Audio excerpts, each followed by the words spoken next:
here, your thrifty apprentice. Happy Tuesday, everyone. And today's video is a special release. Let me welcome you to another thrifty review.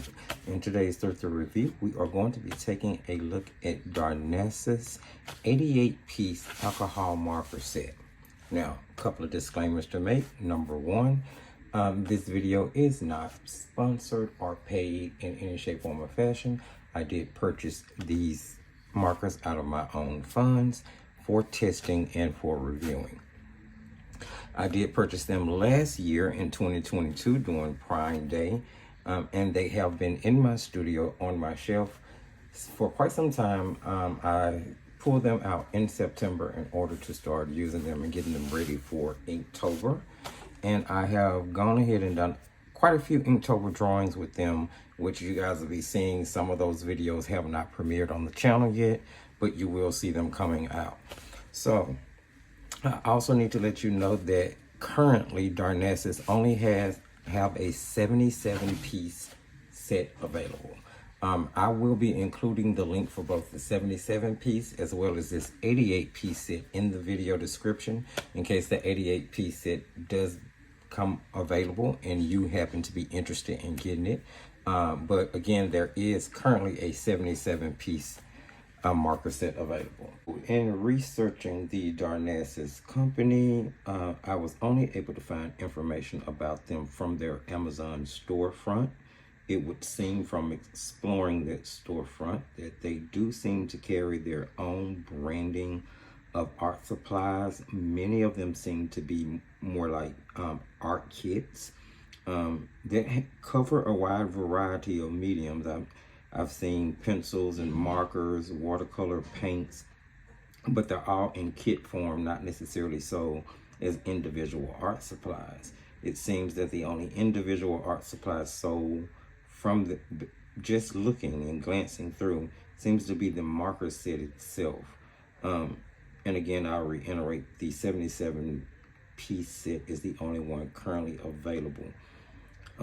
So I did a Google search to see if I could find out more information, but the only thing that I really saw was reviews out there on the markers that were like written reviews or on blog posts, and of course links to videos that have been done. I think there was like one or two of those.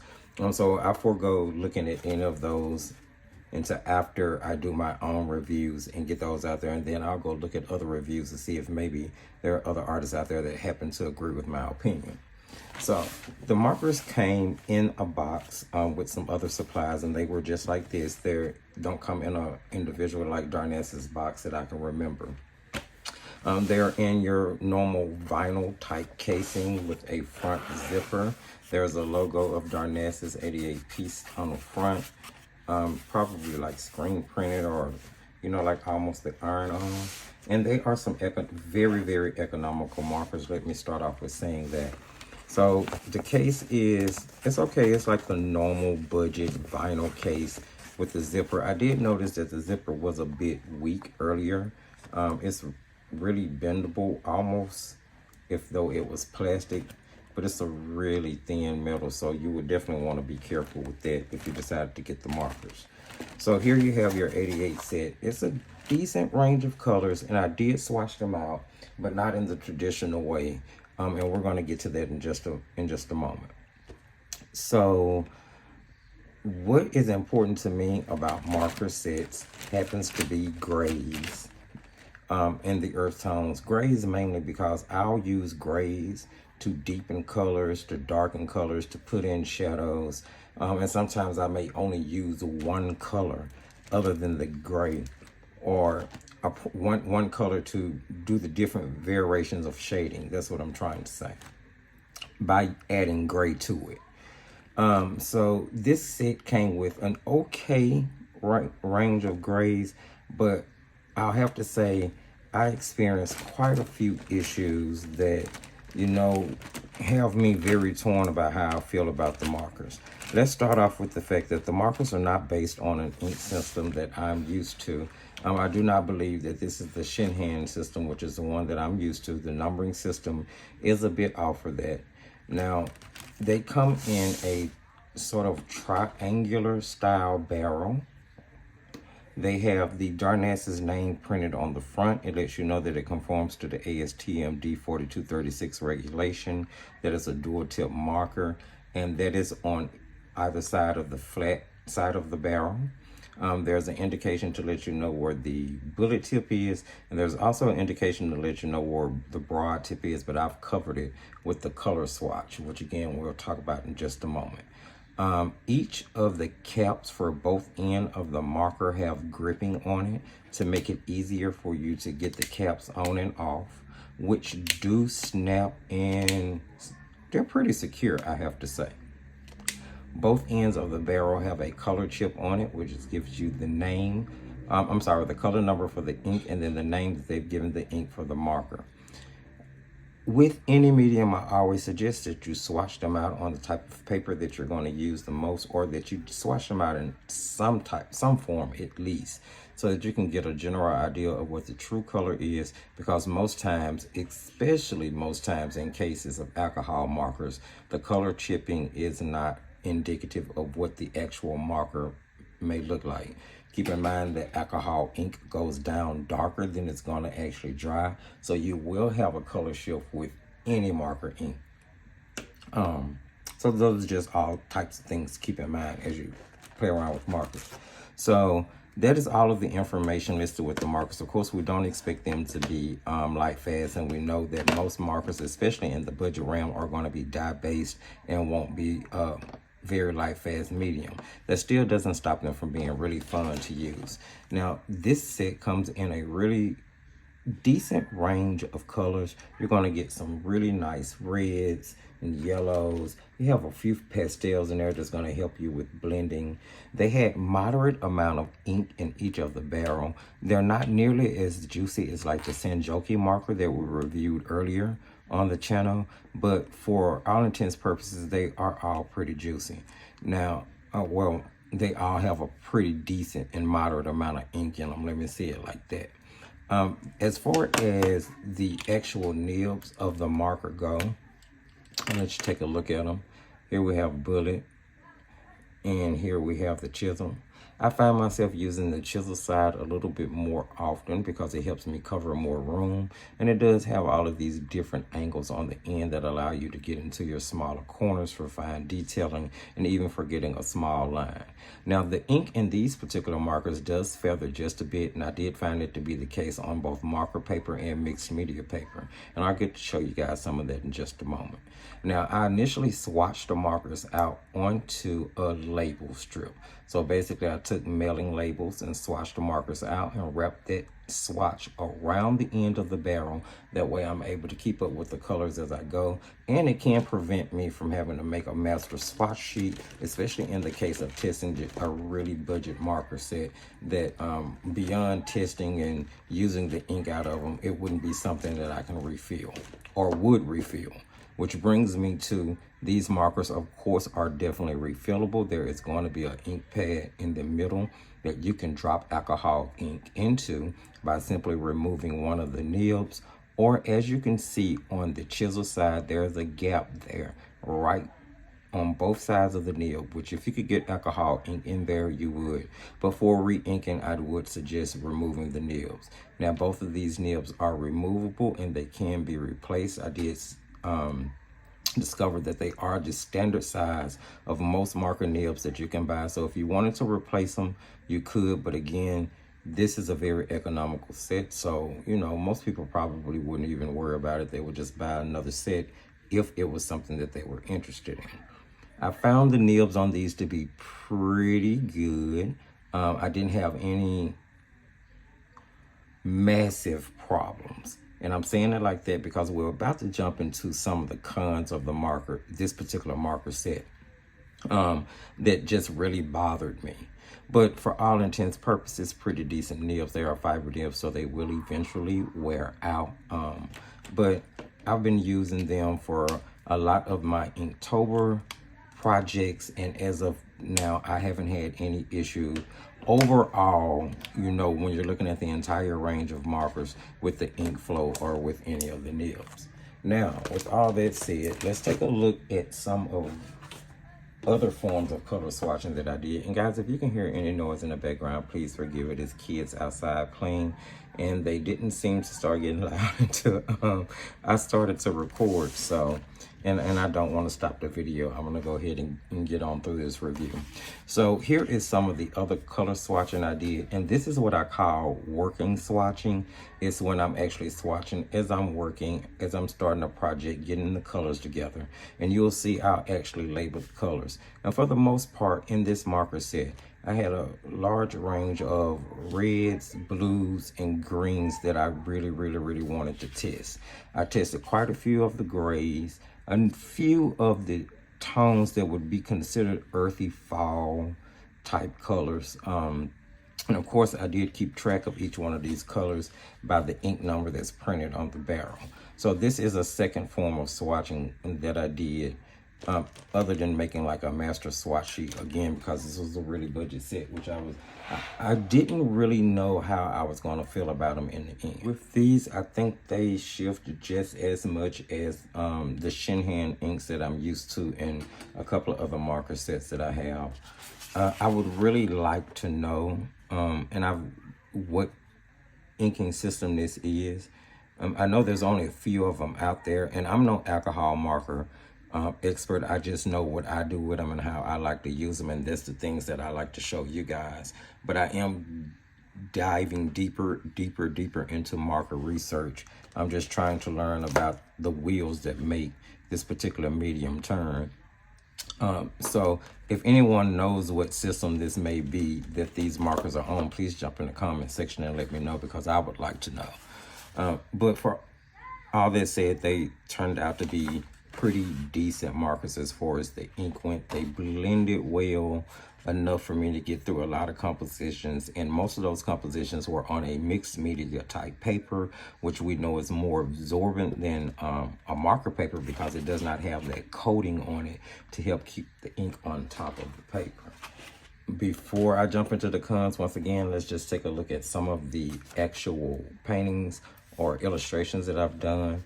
And most of them have been for Inktober. Some of them may not have premiered on the channel yet, but they will be coming out.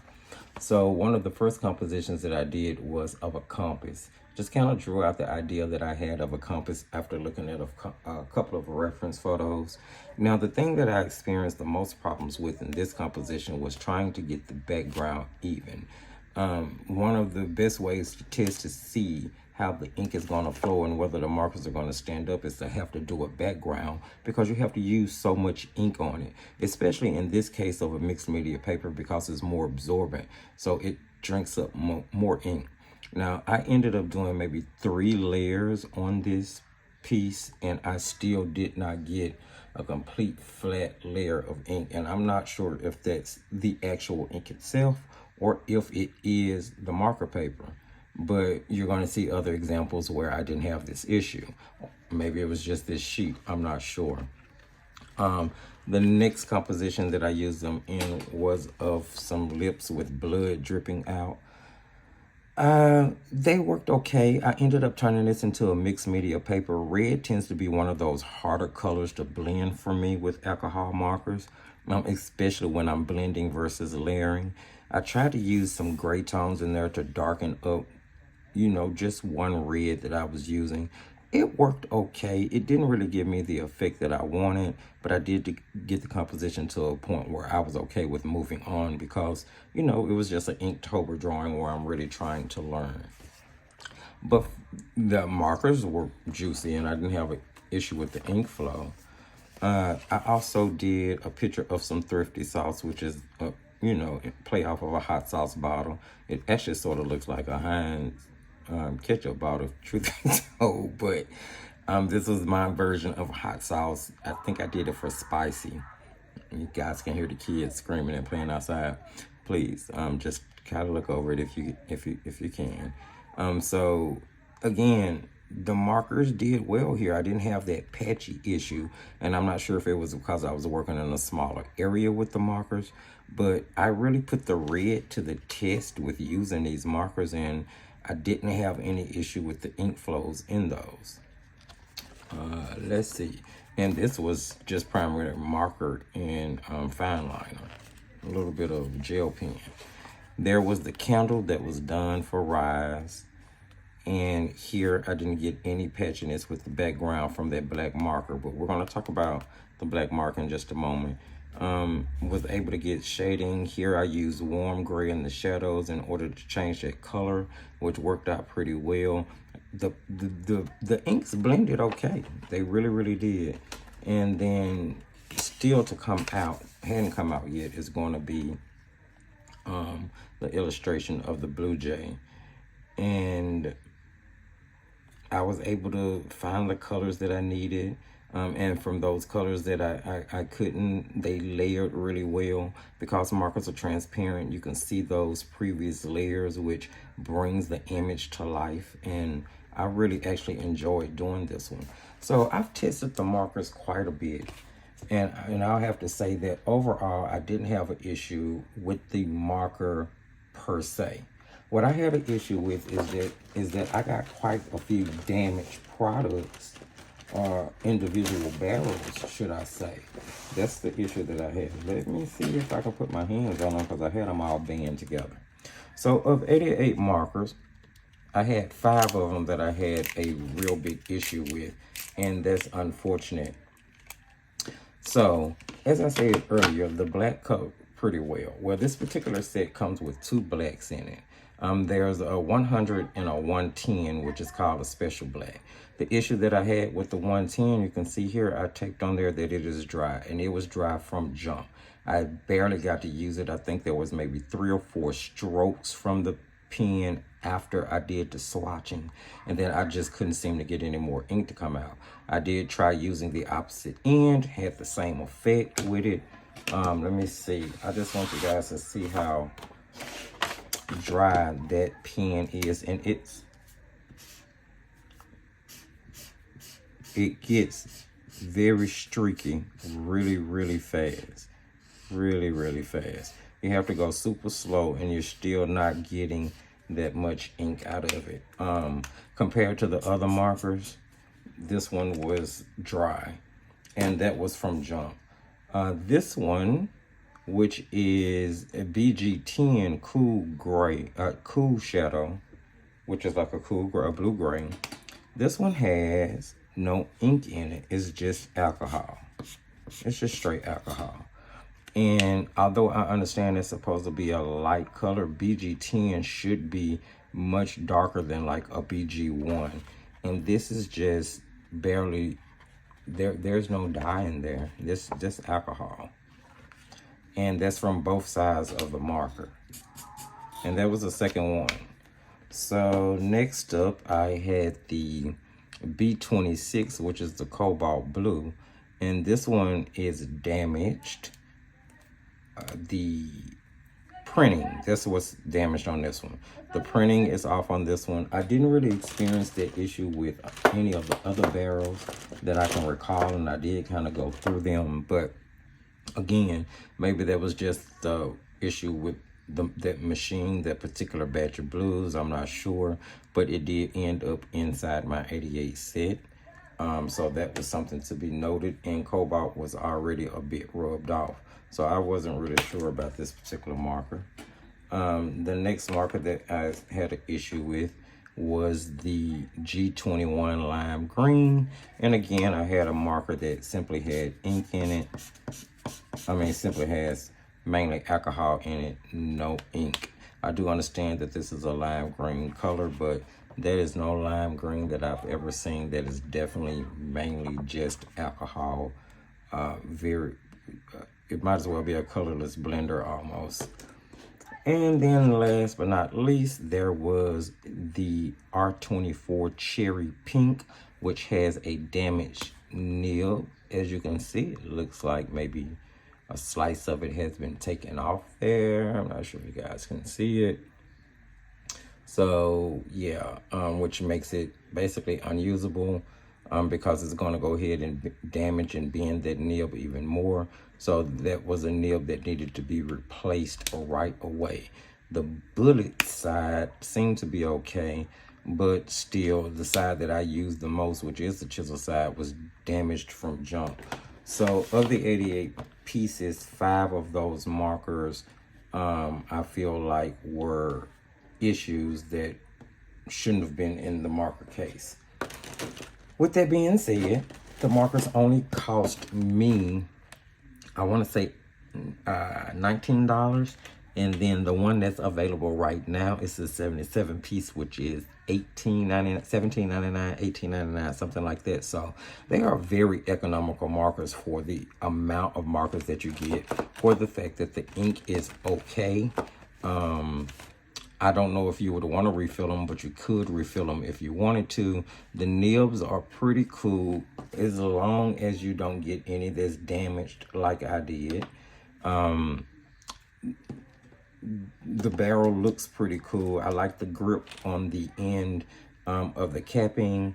Unfortunately, I think, you know, the writing was sort of a put off to have some of that damage. But more so than that, what really got me was the dry marker, the 2 that basically had no dye in them at all, and the one with the damaged nibs. So for that reason, I probably would not order the markers again.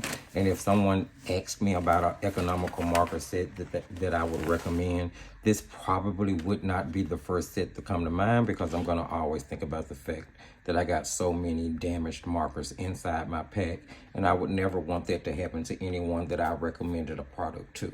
So for those reasons, this is a set that's going to be a miss for me. However, if you see that the markers perform pretty well for you, and you're willing to take a chance on possibly getting those damaged markers, getting dry markers, or, you know, misprinting, then I say, hey, go for it. That's completely your call. And if you're not an avid marker user, maybe it's something that, you know, you would be okay with. So there you have it, guys. I didn't want this to be too long of a review.